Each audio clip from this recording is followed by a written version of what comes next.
And really, if you need to intubate, you turn it on and you just plug it in. And it's just that HDMI that's recording. If you want to make sure and save your video, you need to have this in.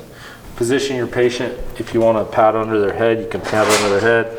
If you want to have somebody giving you a little cricoid pressure, you can do that. Insert to the right. Did you buy it? No. Sweep to the left, put it in the molecular. Okay. Drop your tube in. So you're doing the exact same thing with that, other than you're not using your face. So I'll go ahead and show it to you. Just turn it on.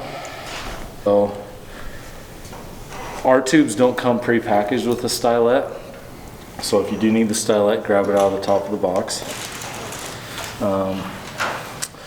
But this is just a standard rigid stylet for adults. When I think about this tube, if I have that much into the airway, I'm good there. That's where I'm popping it. And then I'm going to go the rest of the way in. But I still want it to be rigid. So that's why I'm popping it and not pulling it all the way out. But if I don't have this in all the way, you see that I don't have that curve like I want. And this is definitely designed more for the low pro. You can still use it with that Mac 3 blade there, or the whatever that one's called. So once I get here, I pop, I advance the rest of the way, and then I roll it out. Because it's so rigid, I can't just pull it straight out. Towards the chest. Yeah, so if somebody's doing CPR and they're on my side, I'm going to roll out towards that other armpit. If that makes sense. Yeah, So it does. I have it all the way in, pop, I extend the rest of the way in, and then I roll it. Because if I try and pull it out, that's what's going to, like Spence was talking about, that's what's going to pull it out of the airway. So I'm going to use the rigid stylet. Okay, that's plan A. Plan B is if that doesn't work, I'm going to go with the size 3 and a tube size down.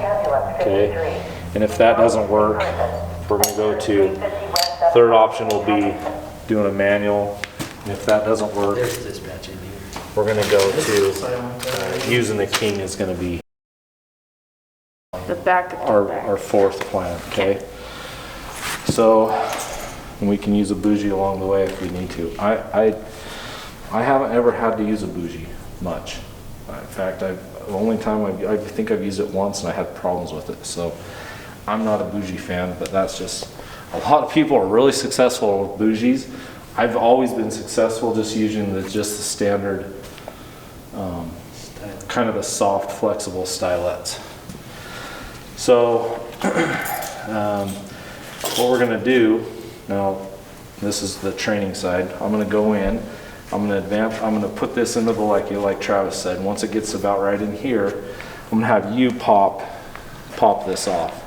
Okay, and then I'm going to advance my tube, and then when I tell you to, you're going to go ahead and roll that out towards the chest, okay? And, all right.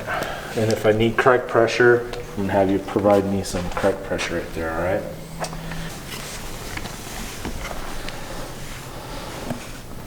And he said just follow kind of the base of that tongue. Get right in that molecular. Oh, that's a good shot there. That's it. And you want that airway to be top left of your screen. Top left. That's where it's going to give you the best. So it'll give you kind of more of your working room with your tube down here. So the thing I like about the stylet, see I can go left. I can go right, which you can't see it. I can go up. I can go down. A lot of control. So I'm in the cords, go ahead and pop it. And I'm going to advance it just a little bit more. Okay, go ahead and roll it out. No, hold on. Go straight towards his left armpit. With just your thumb, just use your thumb. Left armpit. All right, here we go.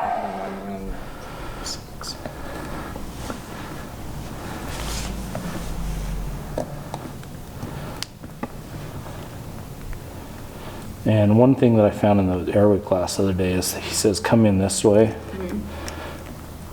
then turn it this way and advance it. And he says you should be almost right there, which that was the case. Okay, go ahead and pop it.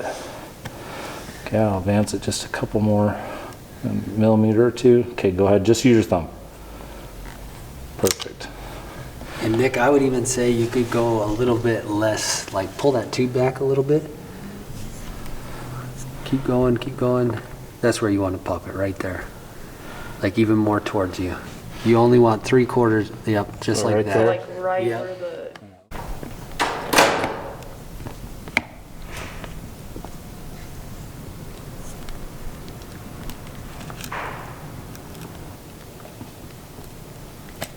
there we go. Okay, I'd have you pull my stylet, please. Thank you. Go ahead and pull it for me, please. And you have to. There you go. Perfect. Pop it for you. Thank you. Advance it more. If you pull my stylet, Now please. here's the other thing you could say. Hold my tube. Okay. Okay, I'll hold my hold your tube. tube. And I you. pull it. But first try.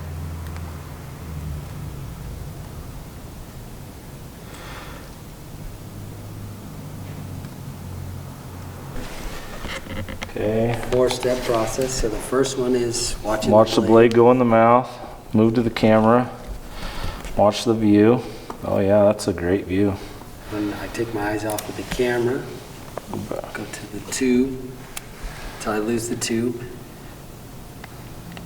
Then go back to my camera. Oops, Yeah.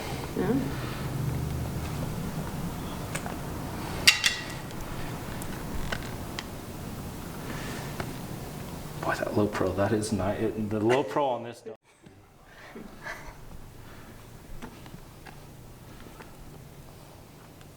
That's pretty good.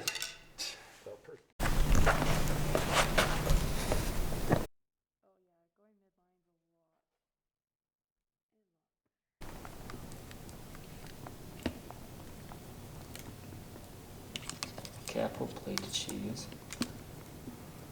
This is a she's the low profile. Pro 3. Oh, still. Yeah.